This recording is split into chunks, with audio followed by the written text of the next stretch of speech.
Have you always wished that your D&D character could harness the power of the divine with their fists? I see you like to chew.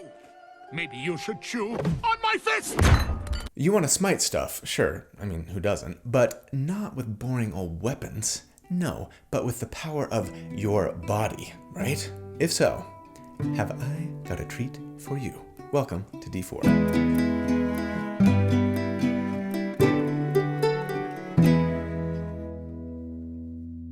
Hey everybody, so here at D4, most weeks I take a deep dive into a character build for my favorite role-playing games. I like to crunch numbers about them, I like to theory craft about them, not so that I can tell you the right or the best way to play a character, but to explore one potential way to build something in the hopes of creating a character that's both powerful, yes, but also fun to play. So if you also enjoy creating characters for your favorite role-playing games, or if you like theory crafting, or if you're just looking for tips or ideas on how to build something that you're thinking about playing, then welcome home. This is where you belong, and I'm really glad you're here. So thanks for watching. My name is Colby. All right, so back in the olden days of the high and far off times, Divine Smite required you to use a melee weapon, right? But then 5.5 came along, and lo and behold, the Wizards of the Coast developers decided to bless those of us who have been clamoring for it for years now with the option to smite using our fists. Or, well, our knees or our elbows or with a headbutt, because yes, today you can smite with a melee weapon or an unarmed strike. And those who wanted to punch in the name of Helm rejoiced. But alas, not all the changes to Smite for 5.5 gave cause for rejoicing. As we've discussed many times on this channel now, yes, to Smite requires you to actually cast the Smite spell, unlike before, where we would just burn a spell slot in order to Smite. Big difference, right? And perhaps most damningly of all, for the naysayers, we do this with our bonus action now. Now, I don't want to go on a rant about this too much yet. I'll save that for later in the video. No, I know I've ranted about this a bit, and I don't need to beat a dead horse. I'll just quickly say this about the changes. I don't like them. I am 100% on board with Smite only being usable once per round. Heaven knows paladins could have used a nerf. Heck, I still gave them like top billing in my recent tier ranking all the classes video right up here if you missed it. But I just wish that WotC would have done this without putting the shackles on it so hard like they did. Primarily because, I mean, ever since I saw that change, right, I put Unarmed Smiter on my to-do list, and I've been considering building it every single week for the past year and a half now, but every time I sit down and think about it, I just get kind of frustrated. Because what I think would make the best Unarmed Smiter would be a Zealot Barbarian, of course. It's so perfect thematically, right?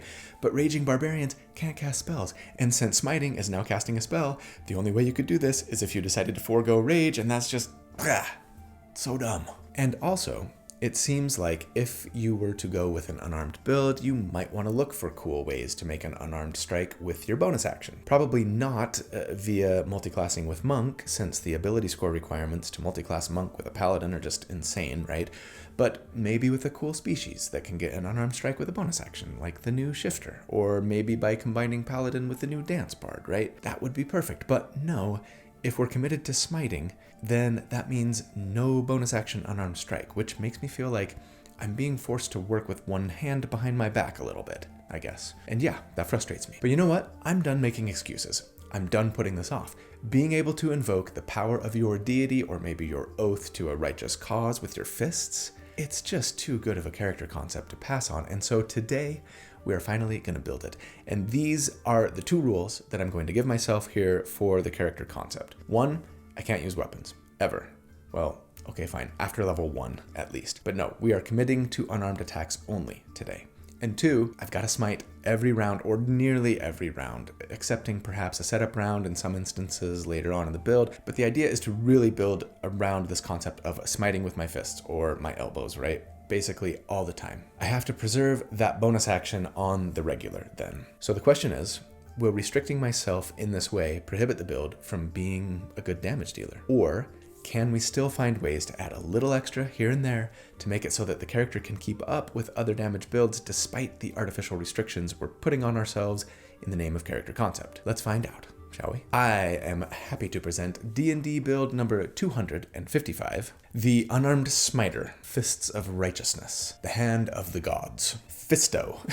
It's a He-Man character. This sounds so gross. Gin and Juiced, with the gin spelled with a DJ, get it? The Punchy Pally. Smite Tyson, fantastic. The Warrior Poet, I actually like that one a lot, you'll see why later. Muhammad Ali Baba. Holy cow. Oh, you guys in the Discord, you just really brought it this week. I don't think I've ever seen so many fantastic suggestions for the build. There were just a ton of great ones that I had to leave out. But in the end, I think I'm going to give it this week to Exandros, hope I'm pronouncing that right, who came up with the Sultan of Swings. I love it when the name is super on point thematically and also is like a great illusion, right? Are most of you like too young to know Dire Straits? I'll sing the song in the outtakes, okay? Huge thanks to my good friend Randall Hampton for the fantastic artwork that he put together for the build this week. He just kind of nails the feel of it here, I think, like he does every week. If you'd be interested in checking out his other work or potentially, trying to reach out to commission him to create some art for your character or even your entire party, I will put links in the video description as always on how to do so. But first, you guys, I have rarely been this excited to talk about a video sponsor. So there are few things in life that bring me more joy than role-playing games and good fantasy literature. And when it comes to fantasy literature, no book series has captured my head and heart quite like Dungeon Crawler Carl. This is the only book series that I have ever read where as soon as I finished book 7, I put it down, went to my bookshelf, grabbed book 1, and just immediately started over. It's the only book series where I have owned both every hardcover book, ching, I'm missing 2 because I loaned them to a friend, and the audiobook as well because Jeff Hayes is such a master of his craft. So when I heard that Renegade Game Studios was making a TTRPG set in the Dungeon Crawler Carl world, I was over the moon with giddy excitement. So this game is being crowdfunded on BackerKit, and at the time of this recording, they have already raised over $7 million. I bet it's way higher now, but by the time you are watching this, there will only be a few days left before the campaign ends, meaning you're going to want to back it now. So let me tell you why you should. First off, this game is going to let you fulfill your fantasy of playing in the Dungeon Crawler Carl universe, replete with all the power, insanity, dark humor, and fun that entails. You can make your own crawler, or you can play one of the pre-made characters from the game, from Brandon and Katya and Amani to Carl and the Queen and Chonk herself. I actually was invited to a private playtesting of this game a few months ago at PAX U and had the great privilege and honor of playing as Princess Donut. And yes, it was as much fun as you might imagine. But yeah, if you'd rather create your own character, you have all the capability of doing so, and the possibilities for character creation in this game are limitless. You can mix and match from already created classes, backgrounds, and skills, or just totally create your own. So if you want to play a former child actor or a shotgun messenger, you can do that, or you can cobble together something else hilarious and unique and powerful. The sky is the limit, and the system AI wouldn't want it any other way. And as someone who loves character creation in my RPGs, right, this is absolutely my favorite thing about this system. Another thing I love about character creation, though, is that in this game, just like in the books, the first 2 floors are sort of like tutorial levels where you're figuring out your character, what you like, what you want to be good at, but it's not until the 3rd floor where you actually pick your race and class. A perfect way to let your character develop organically along the lines that you find the most fun for your character, right? So yes, in case you couldn't tell, I cannot wait for this game to come out and to play it again. In fact, I'm going to be playing it live on stage this summer at Gen Con with Matt Dinneman and Jeff Hayes themselves, and I am so dang excited. Stay tuned for more info on that. But in the meantime, don't delay. Go check out this incredible game on BackerKit. Use the link in the video description and the pinned comment if you would, so that they know I sent you. And yeah, take advantage of all the cool loot you can get if you back it now. I mean, they've got dice, minis, stickers, even a little like heart boxer dice bag. It's so great. Okay, huge thanks to Renegade. Oh, I am so excited to play this game again. Congrats on such an immensely successful crowdfunding campaign. All right. At level 1 for our starting class, yeah, we're just going to start Paladin today. We've got a beeline for all of those sweet Paladin abilities, including our smite spells. So yes, we're starting here and we'll be here for a little bit. As for our species, you can make anything work, of course, but I do want to go Goliath today for multiple reasons, actually. First, yes, for that awesome giant ancestry that lets us pick a giant type for our heritage and then get a cool benefit depending on what we pick, right? My favorite choices here are Frost for a little extra damage and a slow, Hill to potentially knock an enemy prone, or yes, Fire for the most potential damage, adding a d10 of damage to an attack that we make proficiency bonus times per day. I'll assume we go that route in the interest of exploring the limits of what's possible damage-wise with our unarmed smiter, but the other reason that I really want to be a Goliath is because at level 5, they can use a bonus action to grow to large size for 10 minutes, and that's just fun and useful, especially for this build, as we will get into later. For our background, I say, take an old one and customize it, or just make a custom background if you can, but if not, the new House Agent background from the Eberron book will work swimmingly for us, as it gives us both the origin feat that we want and the ability score increases we want. As for that origin feat, yes, I'm going lucky, though Tavern Brawler is worth considering too, as are others, right? Magic Initiate Wizard for the shield spell. Alert is always great, right? But we wouldn't actually benefit too much from Tavern Brawler specifically on this build, as we will see in a minute. And while better defense via shield, or, better initiative rolls via alert and all those other options, those are all great, right? If I'm trying to go all out for damage here, yeah, lucky is just really nice in that it gives us advantage on a d20 check of our choice. Also proficiency bonus times per day, and that's just always great to have. There is a way to build this character without needing lucky, but I'll talk more about that later. For our starting ability scores then, I assume we go the point buy method as always and say let's take a 15 strength and a +2 there, a 15 charisma and a +1, and then just a 14 constitution. You could, of course, favor constitution over charisma for more hit points and better constitution saving throws, including concentration checks, right? But of course, on a pally, a better charisma eventually means better saving throws for all saves, not to mention the other benefits it can give our spellcasting, etc. So I'd personally rather have that 16 charisma. For our starting equipment, we just are going to go with chainmail, a shield for now, potentially, and then a D8 weapon for now. We'll be dropping that weapon next level for sure, maybe that shield as well, at least in the name of damage, but we'll see. As a Pally 1, then, we get Lay on Hands first up, which says that we have 5 Lay on Hands points per long rest that we can spend with a touch and a bonus action to heal 1 hit point for every point spent, or to cure the poisoned condition if we spend 5 of them, right? Such a good support feature. It scales so well. We also get Weapon Mastery here. And yeah, frowny face, no weapon masteries for unarmed strikes. So lame. My fists should have a mastery. PYF here, pick your favorite, just going with whatever weapon you decide to use for level 1, right?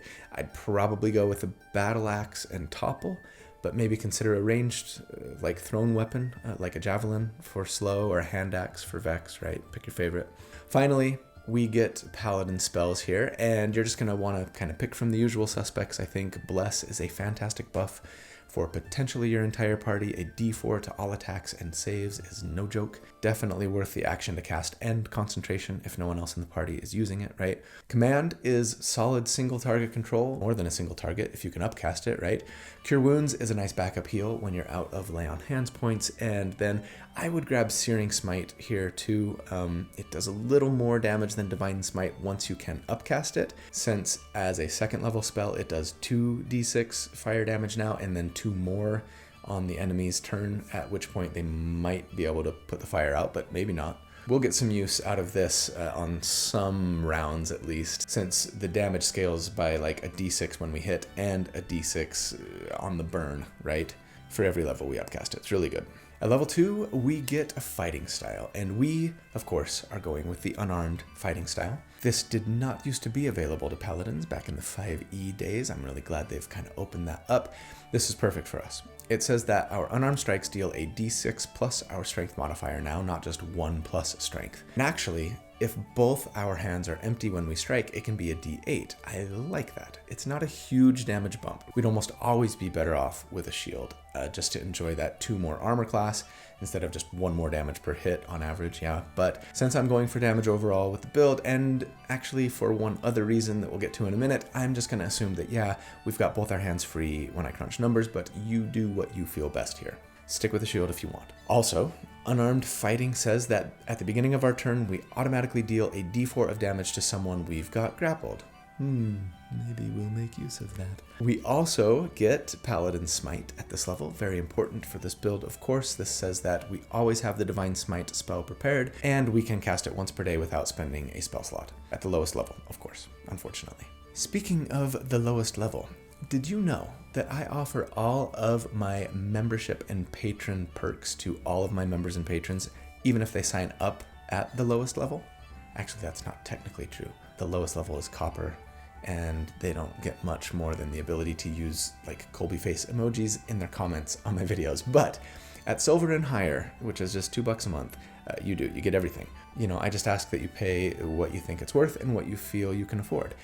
Those perks include access to the library of write-ups that I do for all of my builds, so you can more easily recreate them yourself, access to the community Discord server, and access to the live monthly Q&A hangout sessions. My channel members and patrons make what I do possible. You guys, thank you so much for your support. It really just means the world to me. And you know, if you're not a member or patron, I'd love it if you'd consider becoming one. Check the video description for info on how. But if you can't or don't want to, that's okay. Being here, watching, and liking, and subscribing especially are also great ways to support, so thanks. At level 3, we get Channel Divinity, right? We can use it twice per day, and we recover 1 more use of it on a short rest.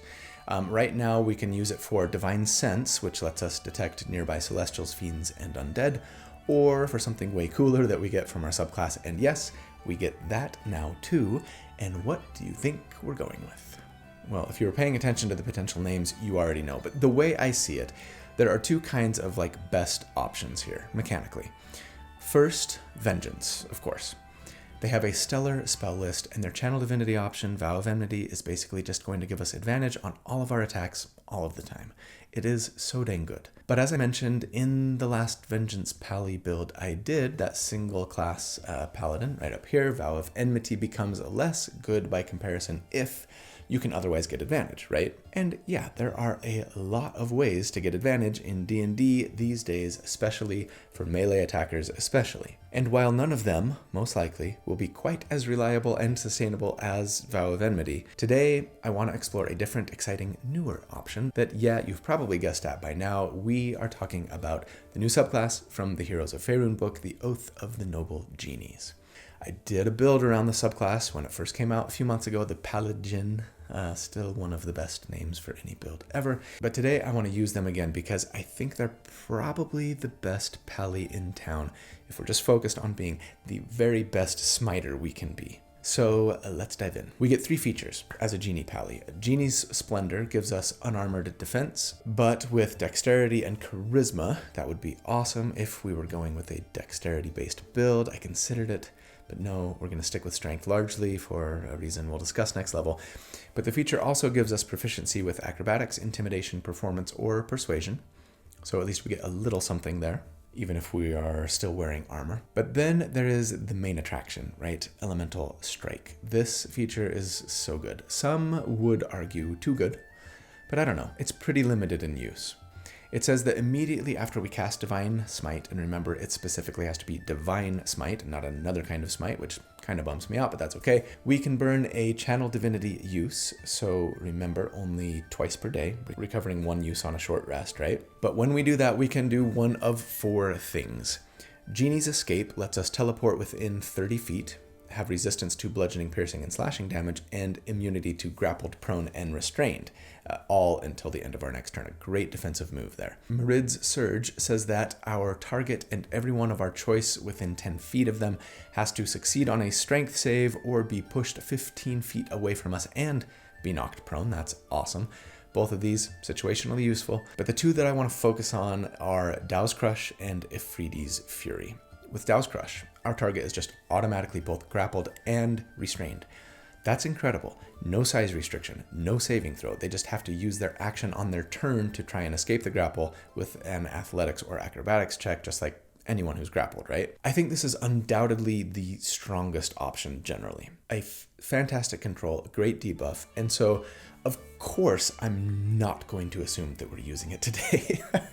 I did that in the last Genie build, and honestly, in-game you might want to, right? I would encourage at least considering it most of the time. But no, I'm going all out for damage here, people. So let's look at Ifriti's Fury. It just says that the target of our Divine Smite and another enemy of our choice within 30 feet, so way better than like Green Flame Blade, right? Take an extra 2d4 fire damage. Should we really be giving up a free restrain on an enemy to deal 10 more damage? And it's split damage even, right? Between two targets. Yeah, it depends. Maybe not most of the time, but I can absolutely see instances where, let's say you're almost positive that one enemy is practically dead. One more hit is going to take them out, right? Well, pick a second target, attack and smite them, and finish off the first one with that 2d4 fire damage. Super efficient. Or yeah, maybe you're fighting lots of low hit point enemies in a swarm, or maybe you're fighting trolls or something with fire vulnerability and just really need that fire damage, or you just really need to go all out to try and eliminate a dangerous foe just as quickly as you possibly can, and 5 more damage might be the difference between them surviving until their next turn and dying. Since we are going to be doing things to help us have advantage anyways, and similarly hamper our enemies, then yeah, sure. When I crunch numbers, I'm going to see what damage looks like if we're using Ifriti's Fury. For science! Finally, as a Genie Pally, we get Genie spells. Right now that's Chromatic Orb, Elementalism, and Thunderous Smite. All thematically appropriate, situationally useful, especially if you can upcast that Chromatic Orb and really want to see it bounce. Don't make an inappropriate comment about things that bounce. At level 4, we get our first general feat, and this is kind of where everything really comes together for us because, yeah, in case you couldn't tell from all of my hints, we are taking the Grappler feat here. And yes, as a strength-based character who's focused on unarmed strikes, I just think we'd be silly not to go for grappling here. Because remember how grappling works now in 5.5. When we make an unarmed strike, we can attempt to grapple an enemy and they just make a strength or dexterity save against our strength-based DC, unless we're a monk, which we're not. And if they fail, they're grappled, meaning they can't move, and they have disadvantage on attacks against anyone but us. So this is both a great control move and a great tank move, right? And with this feat, it's even a great offensive move because Grappler is going to bump our strength to 18 and then gives us all kinds of additional benefits, right? First off, it says that once per turn, when we hit with an unarmed strike, we can both deal damage and attempt to grapple. Perfect. But also says that we have advantage on attacks against an enemy we have grappled. Even more perfect. It even lets us drag them around at full speed instead of half like usual, if we've really, got somewhere we want to take them. And yeah, this is one of the reasons I wanted to go shieldless here, not just for the tiny damage bump, but because we need a free hand to grapple, meaning we could grapple 2 enemies at a time if we wanted, if we weren't using a shield, right? And no, this would not prohibit us from making unarmed strikes because those can be done with other body parts, right? And frankly, I'm in love with the idea of divine smiting someone with a knee to the face. That is so metal. Why is your knee glowing? And yes, it's also one of the main reasons I wanted to go Goliath, since starting next level, Goliaths can use a bonus action to grow to large size, which will help us grapple huge enemies, since we can only grapple those that are no more than 1 size larger than us, right? This is all perfect. At level 5, we get extra attack so that we can make 2 elbows or punches or headbutts on our turn instead of just 1. Or sure, grapple 2 enemies right on round 1, right? Nice. And then we also get Faithful Steed, which is a nice bit of utility. It says that we always have the Find Steed spell prepared and can cast it once per day for free. My question is, can we grapple someone from horseback? I mean, there's nothing in the rules that say we can't, though it might be kind of weird. But I guess that would potentially let us move them even further if our DM allowed it, since our steed can dash, right? Though I don't suppose that the steed could move at full speed, despite the grappler feat. They don't have the grappler feat, right? I don't know. If you want to try this, talk it over with your DM. I'm not going to assume that we've got our steed active in combat or anything, but it's still a useful thing to have. Finally, at 5th level, we get 2nd level spells. Genie Pallies get Mirror Image and Phantasmal Force for free. That's nice for offense, for trickery. But beyond that, I would go with the usual powerhouse options here. Aid for healing and a bump to max hit points. Lesser Restoration to cure some bad conditions. Prayer of Healing is amazing. It's a quick short rest with a heal, especially if we're out of Channel Divinity uses. That's nice for us, right? Warding Bond is the best tank spell in game as far as I'm concerned, raising the defenses of an ally and causing you to split the damage with them when they get hurt. But the one that I'll maybe say I most want to have at this level is Shining Smite. This spell is really good. It requires concentration, that's a bummer, but then says that when we use it, we not only deal damage, a little less than other smites, only 2d6 at the second level, rather than Divine Smite's 3d8 here, right? Or what would be 4d6 minimum from Searing Smite. But then the target sheds bright light, can't go invisible, and all attacks against them have advantage. So it's like a single target fairy fire that can't fail. It's pretty great to use on enemies that we can't grapple, especially whether because they're too big, or they're immune to the condition, or they have legendary saves, or just have a really high strength or dexterity save and we don't want to risk it, etc. At level 6, even though there is a lot of multiclassing that I want to get to, and I was honestly tempted in the name of the spreadsheet to start that now, I knew I would be burned at the stake as a heretic if I left Pally before grabbing Aura of Protection, right? So yes, we're still paladins. I just can't in good conscience pretend that anyone in their right mind would, leave Pally after 5 levels when just one more gets us one of the strongest abilities in the game, even if it doesn't add to our damage. Unless you consider staying alive and not being controlled or debuffed a way for you to deal more damage, which you should. So yes, with Aura of Protection, we and all of our friends within 10 feet get a bonus to all of our saving throws equal to our charisma modifier so long as we're not incapacitated. It's amazing.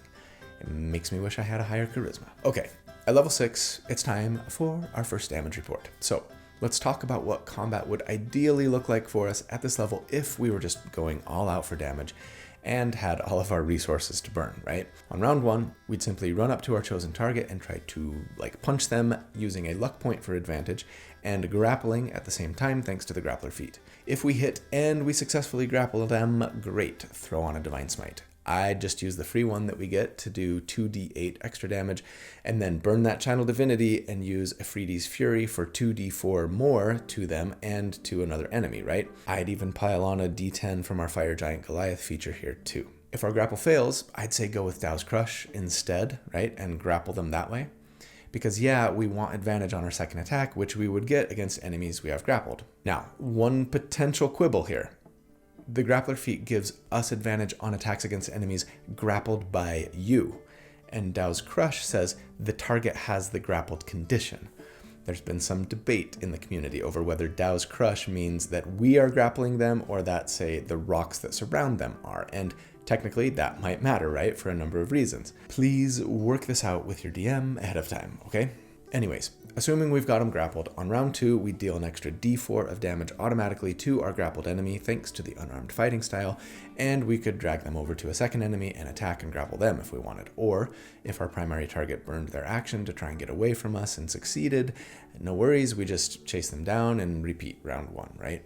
Either way, I'm assuming, yes, 2 attacks, a first level Divine Smite, 4d4 from Afridi's Fury, though half of that will be to a secondary target, and 1d10 from Fire Giant Goliath on these first 2 rounds, right? Altogether, if everything lands, we'd be doing 1d10 plus 4d8 plus 5d4 plus 8 per round. Not bad. Now, on rounds 3 and 4, we're out of Channel Divinity uses, but we still have 2 second level spell slots, hooray. So just use Searing Smite in that case for slightly less damage overall, but not by much. I'll assume just 1 round of burning, like I've said, so 4d6 from Searing Smite. And yes, for ease of number crunching, I'm just going to assume that we've got advantage on all of our attacks. I appreciate that it's not a guaranteed 100% chance for advantage, but between our luck points and our grappling, and even Shining Smite if we need it, right? It's closer to 100% than it is to, say, 50%, I think, and trying to account for that is just a big fat pain. So feel free to lower these numbers a skosh in your head if you want to be slightly more accurate.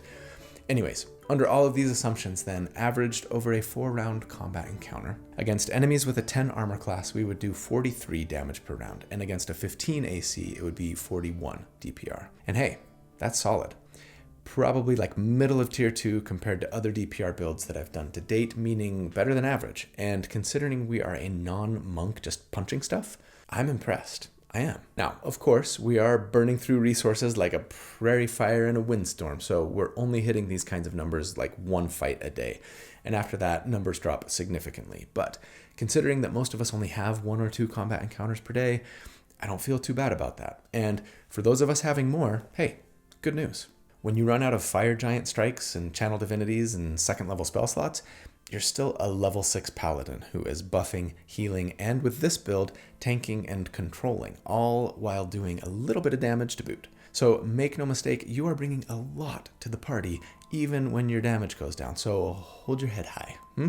Okay, let's see where we go from here.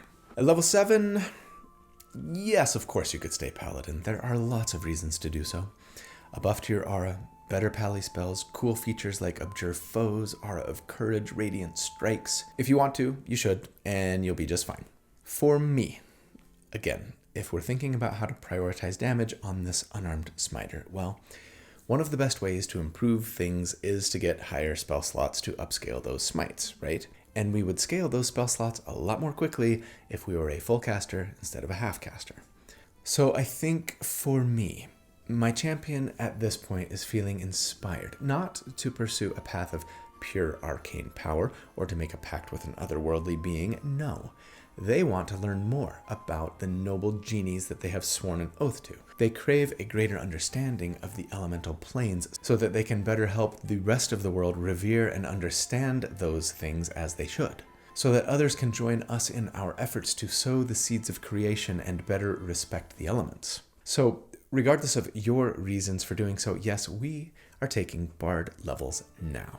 Go Bardidans. As such, then, we get Bardic Inspiration as a Bard 1 first off, which says that Charisma modifier times per day, we can use a bonus action to inspire an ally, letting them roll our Bardic Inspiration die, a d6 for now, and add it to their failed d20 test, potentially turning it into a success. So good. Though, to be fair, if we're smiting all the time, we might not have a lot of bonus actions free right now. Maybe on those combats where we're playing more of a support and tank role, we'd be throwing out inspirations, right? And inspiration lasts for an hour, so you could potentially get it going before combat started. Anyways, we also get Bard spells here, of course, and I would consider taking Blade Ward for sure to improve our defense. It requires concentration, but you may have noticed that unless we're concentrating on Shining Smite, I'm not assuming we're concentrating on anything here. Of course, you could be casting Bless on round 1, and I'm sure your party would be better off as a result, even if it meant less overall damage for you. But yeah, especially if you could get Blade Ward going before combat started, it's a nice minus d4 to all attacks against you, and is a lowly cantrip. Beyond that, sure, grab Vicious Mockery so you can insult and deal damage from range just for fun. You're a bard, you've got to do it. I'd grab Healing Word so we've got a ranged and bonus action heal option. Silvery Barbs, of course, if you can steer clear of the mob. And Sleep and Hideous Laughter are nice control options, so yeah, lots of good ones to choose from. Good luck. At level 8, we would be a bard 2, and that means we get Expertise, first of all. This lets us double our proficiency bonus in 2 skills that we are proficient in, and, PYF here, but if you're acting as the party face, probably grab Persuasion at least. But, Perception, always nice to have. And then we get Jack of all trades, which says that when making a skill check that we are not proficient in, we can add half our proficiency bonus rounded down, some solid utility there. Don't forget, thanks to multiclassing a half caster with a full caster, we now have 3rd level spell slots for more and better smites, among other things. Level 9, we would be a Bard 3, and that means we get our subclass. What do you think we're going with here? Some of you are probably guessing Whispers, and I think I would have gone that route if it weren't for the fact that you can't add Psychic Blade's damage to unarmed strikes. Dang it. Weapons only. Same with Swords Bard Blade Flourishes. I considered Valor, but we already have extra attack, and again, the extra cantrip that we could eventually, cast with our attack as a Valor Bard isn't going to benefit damage much since you can't True Strike or Booming Blade with your fists, right? Again, requires a weapon. That means Dance Bards then, right? They make unarmed strikes. Well, no, actually, since the only real damage benefit from Dance Bards would come in the form of the free unarmed strike that we get when we use Bardic Inspiration with our bonus action. But yeah, we need that bonus action for smiting. But in the end, no, I think the best option for us, if we are prioritizing damage overall, is going to be, you guessed it, the College of Lore, as it so often is, right? So as a lore bard, we get bonus proficiencies, first of all. 3 of them. Go ahead and PYF there. We've got a ton of skill proficiencies right now, by the way. A bonus one from Genie, a bonus one from multiclassing into Bard, and now 3 more. Very nice. And then we also get cutting words, and this is actually another reason that I think lore is best for this build. Cutting words says that when an enemy succeeds on an ability check or attack roll, no, not a saving throw, for those of you who have been playing too much Baldur's Gate 3, take a drink. Then, yes, we can use our reaction and a use of our Bardic Inspiration to reduce that attack roll or ability check by what we got on the Inspiration die, potentially turning that success into a failure. And yeah, again, if we're using our bonus action for Smite all of the time, well, this is a nice way to still get a fantastic benefit from our Bardic Inspiration, right? And keep in mind, while yes, when we initially grapple our enemy, they make a saving throw to avoid the grappled condition, once they're grappled, whether by us or our Dow's Crush, to get out, they have to succeed on an athletics or acrobatics check, right? So now we've got a fantastic way to help ensure that they stay grappled once they're locked down. It is perfect synergy. We also get 2nd level bard spells here, and as always there's lots of great ones to choose from. Blindness, Deafness, and Large Reduce could potentially let us shrink a gargantuan enemy down to just huge, so we could still potentially grapple them if we grew to large size, right? Hold Person is great for paralysis on a humanoid, invisibility, always useful. Suggestion is nice control, have fun. But at level 9, it is time for our next damage report. Since last check, we have gained 3 3rd level spell slots for smiting, potentially. But other than that, our gains have all been in the support and utility and control departments. Not bad departments by any means, but yeah, not a ton for us for damage since last check. And for that reason, I should mention, sure, if your campaign was going to end at about this level, or maybe level 10 or so, staying Paladin would be especially attractive. We'd have 1 less 3rd level spell slot, but we would have gotten another feat, maybe to cap our strength with, or maybe for something else that we'll discuss later. Not to mention 3rd level Paladin spells, which could bring Spirit Shroud, among other things, and that would have been a slight damage bump, but honestly not a huge one. It would cost our bonus action to cast, so no smite that round on round 1, right? We're only making 2 attacks per turn right now, and for the rest of our career. So it's just not a huge overall bump, and we would give up the extra potential damage from having another 3rd level spell slot. So yeah, it's kind of a wash damage-wise. But if you like what you get from Paladin levels 7 through 9 more than Bard 1 through 3, sure, go for it. We're kind of building for the future going this route more than anything. Anyways, at this point, yes, I'm going to assume that we're using a 3rd level Divine Smite on round 1, a 2nd level Divine Smite on round 2. We need it to be Divine Smite for our Afridi's Fury, right? And then 3rd level Searing Smites on rounds 3 and 4. Averaged over 4 rounds then, against enemies with a 10 armor class here, we would do 52 damage per round. And against a 16 AC, it would be 50 DPR. And I mean, that's not terrible. It's a 25% increase since last check, but compared to other DPR builds that I've done to date, at this level, that's more like middle of tier 3 by comparison. Not scaling quite as well as most builds over these last 3 levels. But hey, 50 damage per round while controlling and tanking 1 or 2 enemies and being able to bring some nice backup support while we're at it feels pretty awesome to me. So let's keep going. At level 10, we would be a Bard 4. That means we get another feat. And I think we've got to bump strength here to cap it at 20. There is something else that I really want to do as well, but considering that this helps both our damage and our grappling, which also helps our damage too, not just control, and our tanking, right? I think we really need to prioritize strength here. Wish I had more feats. Don't forget, thanks to multiclassing, we do have a 4th level spell slot now. At level 11, we would be a Bard 5. That means we get Font of Inspiration, which says that our Bardic Inspirations reset on a short rest now, much appreciated. We should be using Cutting Words almost every round now, I think. And then we get 3rd level Bard spells. And as always, lots of great ones to choose from. Dispel Magic, the Control trifecta of Fear, Hypnotic Pattern, and Slow. Maybe we add Plant Growth for a 4th.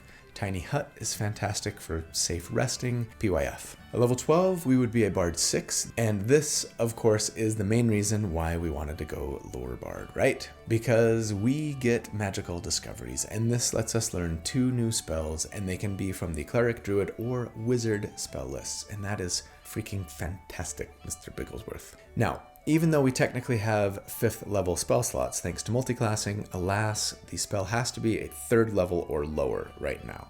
It has to match the bard level of spells that we know, or lower, right? Still, that gives us lots of great options. At this level, sure, grab Spirit Shroud and upcast it at the 5th level for an extra 2d8 of damage per hit. Or yeah, Spirit Guardians to just automatically do 5d8 damage to your grappled enemy or enemies, plus anyone else you can get within 15 feet of, right? Alternatively, pick up a fantastic healing option like Aura of Vitality. The sky is the limit. My favorite part about magical discoveries, though, is that when we gain a bard level, we can replace one of these spells with something else that qualifies, and that is exactly what we will be doing next level. Because at level 13, we would be a Bard 7. That means we get Counter Charm first up, which is really nice, saying that when we or an ally within 30 feet fail a save against being charmed or frightened, we can use our reaction to cause that save to be re-rolled, this time with advantage. It's really nice. But then, yes, we get 4th level Bard spells. And while Death Ward, Dimension Door, Polymorph, and others are great options, as a lore Bard, I'd probably most want to get Conjure Woodland Beings if we're going for the AoE damage route, since it hits just a little harder than Spirit Guardians, though at a slightly reduced aura radius, so take that into consideration.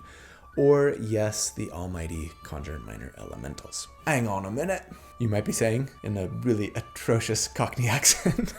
Genie Pallies get Conjure Minor Elementals at level 13. You took 7 levels in Bard just so you could get a spell that you would have gotten anyways, just sticking with Paladin. We could have had an extra d8 of damage from Radiant Strikes. That's right, I did. And this is why. Thanks to multiclassing, we now have 2 5th level spell slots and 3 4th level spell slots. A level 13 Paladin would have 1 single 4th level spell slot, by comparison. This means that we can upcast Conjure Minor Elementals to do an extra d8 of damage, 3d8 per hit, over what Paladins could have done, right? Which, sure, simply makes up for the extra damage we would have gotten from Radiant Strikes, but leaving us then with better spell slots for smiting, meaning that overall, we're gonna do more damage this way. Or, I mean, sure, we could now save some of those higher level spell slots to keep using Conjure Minor Elementals if we were to have more combat encounters that day. Remember, I'm not necessarily trying to build the hardest hitting unarmed Paladin, I'm trying to build the hardest hitting unarmed Smiter. Perhaps the real question that some of you are going to have here is, should we even be using Conjure Minor Elementals at all in the first place? For some of you, it's banned at your table. I think that's going a little too far, personally, especially for us. For this build, we can only make 2 attacks per turn, right? It is not breaking the game here, in my opinion. Regardless, even if you can use it at your table, keep in mind that Conjure Minor Elementals takes an action to cast, meaning no smites on round 1, no damage, period. Almost makes me wish I would have gone Dance Bard. By contrast, Spirit Shroud, cast at the 5th level, would add 2d8 damage per hit, 1d8 damage less, sure, but it is cast as a bonus action, meaning we could still make a couple of hard-hitting punches and get our grappling going a full round sooner. And that means that averaged over a 4-round combat encounter, Spirit Shroud actually outperforms Conjure Minor Elementals at this level anyways, to say nothing of the tactical benefits of actually doing some damage and controlling an enemy on round 1, right? Later on, once CME damage scaling really starts getting crazy, then sure, we might switch. Or yeah, sure, I mean, if you can get the spell going before the combat encounter starts, maybe your spidey sense is tingling, or the villain is monologuing, or the enemy is too far away to get into melee range on round 1 or whatever, then sure, Conjure Minor Elementals is the better choice. It does that extra damage to anyone within 15 feet of us, and you can choose the damage type that it does, right, from the elemental damage types, among other things. But just know your options and pick the one that's going to work best for the situation, yeah? And this conversation is super timely, since at level 13, it is time for our next damage report. Since last check, our tactics are going to be slightly different. Now on round 1, we're going to be casting Spirit Shroud with our bonus action at the 5th level to add 2d8 damage to all of our attacks, and that damage can be cold, necrotic, or radiant, by the way. Oh, and also it prohibits the target from regaining hit points and slows enemies within 10 feet of you by 10 feet, so really solid spell for sure. And then, as usual, we're running up, we're punching, we're grappling, and we're punching, adding Fire Goliath damage, etc., etc. On rounds 2 through 4, we will be adding a Smite and an Afridi's Fury to the mix if we've got the Channel Divinity charge for it. Let's say we're going Divine Smite at the 4th level on rounds 2 and 3, and Searing Smite at the 5th level on round 4.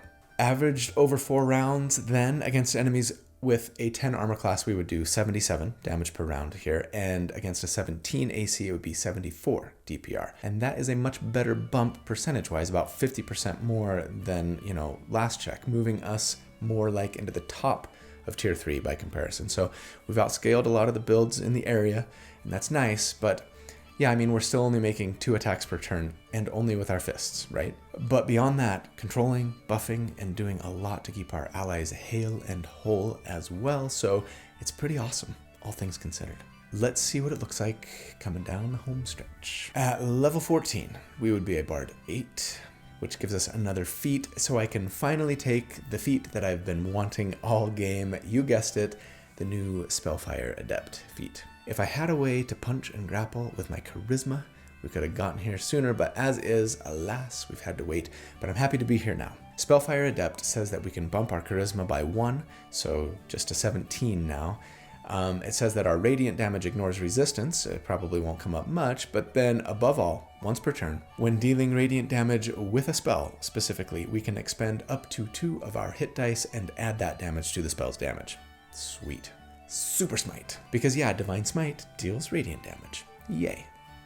Alas, Searing Smite does not, and so if we're out of Channel Divinity charges, I think it still makes sense to use Searing Smite. At high levels especially, the scaling on it is really nice, but when we are Divine Smiting, hey, who needs hit dice, right? 2d10 more damage. If we're burning our pally, hit dice. Anyways, it's a nice little damage bump. Don't forget, we do have a 6th level spell slot now, thanks to Multiclasser. At level 15, we would be a Bard 9. That means we get another round of expertise. Go ahead and PYF there for your skills. And then we get 5th level Bard spells. And, go ahead and grab Hold Monster and or Synaptic Static, but of course consider swapping one of your Magical Discoveries spells for one of the best spells in the game, Wall of Force. Now, at level 16, let's do a little more multiclassing. What? Magical Secrets is right there, you idiot. I know. Don't do it. Stay Bard. Or go back to Paladin even. But I am taking Sorcerer levels, and you can't stop me. Because at Sorcerer 1, well, we get innate sorcery that I don't really care much about on this build, but it's nice for most sorcerers. And then, of course, we get 1st level Sorcerer spells and cantrips, just PYF there. Probably focusing on utility at this point, honestly. But at level 17, we would be a Sorcerer 2.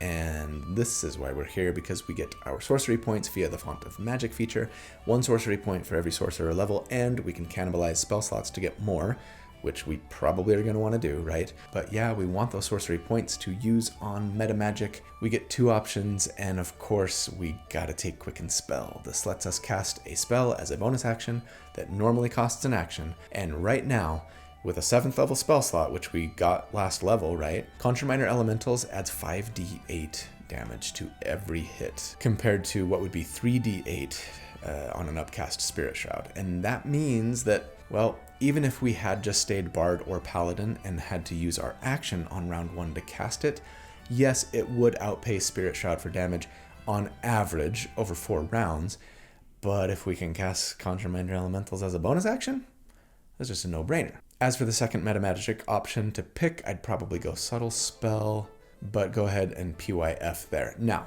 some of you are going to be saying, why not stay Bard or go back to Paladin, and then with your next feat, take the Meta Magic Adept feat, right? You could do that. I don't like it because it's not a half feat, so, it wouldn't let us bump our charisma, and then, with the next feat that we get, whether an epic boon or whatever, we could, get our charisma to 18, that's nice. Plus, it only gives us 2 sorcery points to use per day and no Font of Magic feature, so we can't, cannibalize our spell slots to get more, meaning we could only use, Quicken Spell once per day. If you really only have, 1 combat encounter per day, 99% of the time at your table, then yeah, I'd probably consider it. Anyways, at level 17, it's time for our final damage report.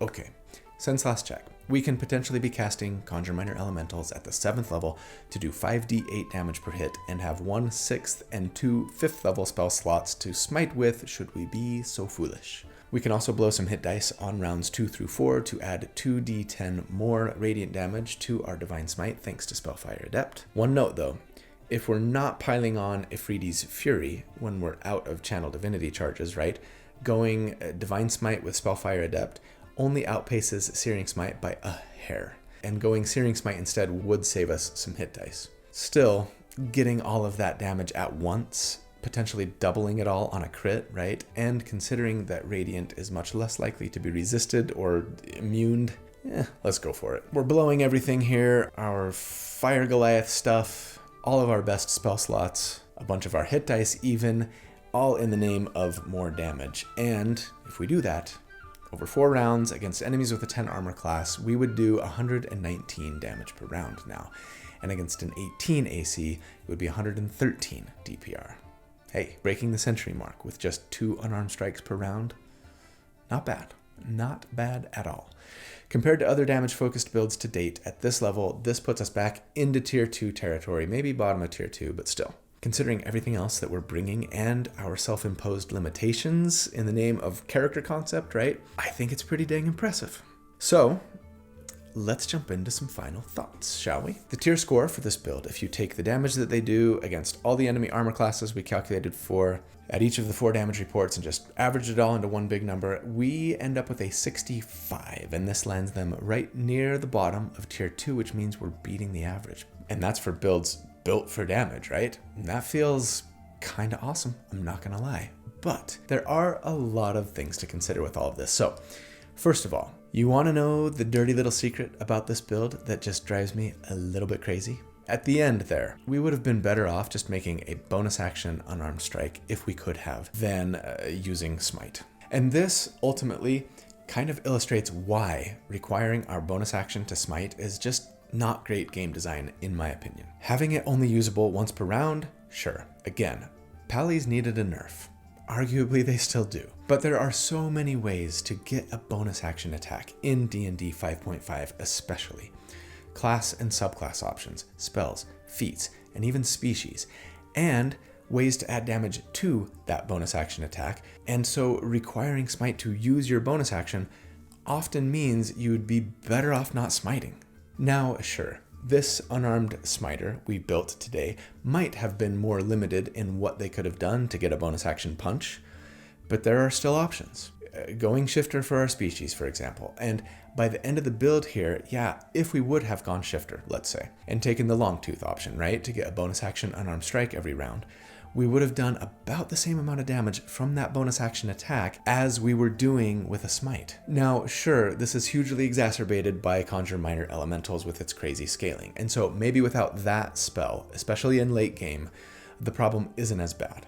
But even without like crazy damage from Conjure Minor Elementals and stuff, there are a lot of ways to get a hard-hitting attack every turn so that even if smiting would outpace some bonus action attack by a little, it's very often only a little, and it ends up being a bad choice since you could have saved yourself a spell slot and just made an attack instead, you know? I am a fan of limiting smite to once per turn or per round maybe. I am. I hate nerfs, but I think it was good for the game. But man, I really wish Wizards of the Coast hadn't made it require our bonus action. To say nothing of like actually having to cast a spell to smite. I want my Zealot, Barbarian, Paladin, Raging Smiter, gosh dang it. And rant aside, I'm actually really kind of thrilled with how this build turned out. I was hoping that we could just get to like average damage. And not only did we surpass that, but we brought a ton of control and support with us along the way that I wasn't really expecting when I first started to kind of brainstorm and outline this thing. I mean, controlling 1 or 2 enemies at a time via grappling, keeping them from moving, causing their attacks against our allies to have disadvantage, and potentially wasting their turn trying to get away from us, right?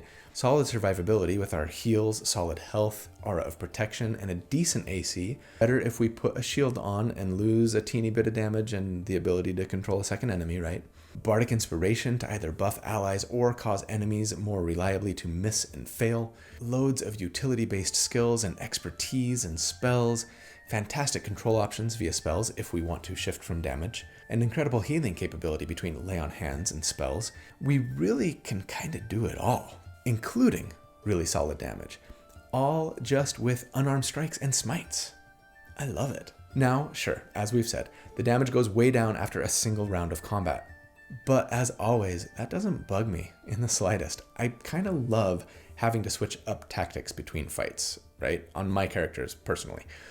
Playing primarily a tanky bruiser who controls and supports above all, and then just like pulling out all the stops once in a while to just blow stuff up while wrestling the baddies to the ground, I think this would be an absolute riot to play, and full of fantastic character and flavor to boot. So that's the build for the week. I really hope you enjoyed it. I obviously did, but obviously I love you guys. I hope that's obvious.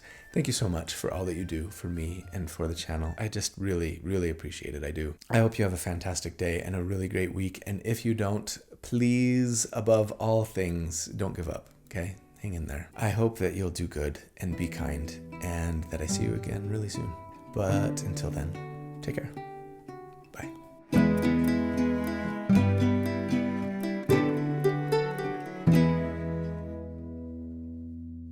And Harry doesn't mind if he doesn't make the scene. He's got a daytime job. He's doing alright. He can play the honky-tonk like anything. Saving it up for Friday night. With the Sultans. With the Sultans of Swing. You know, I love Dire Straits. They're a very nostalgic band for me. My mom used to listen to them all the time in the car.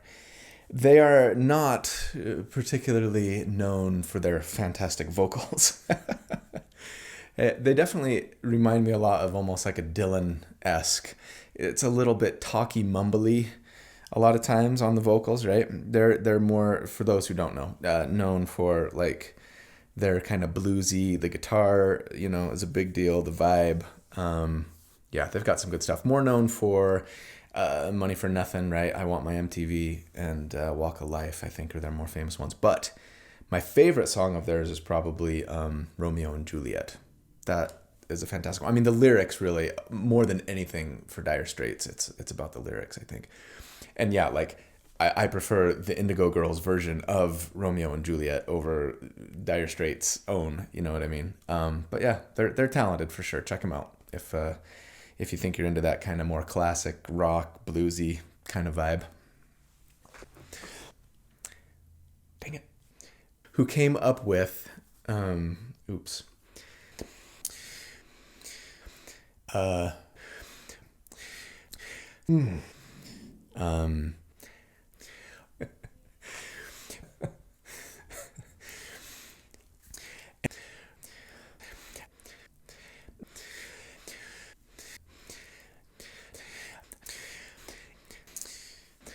yeah, okay. Hold your head high.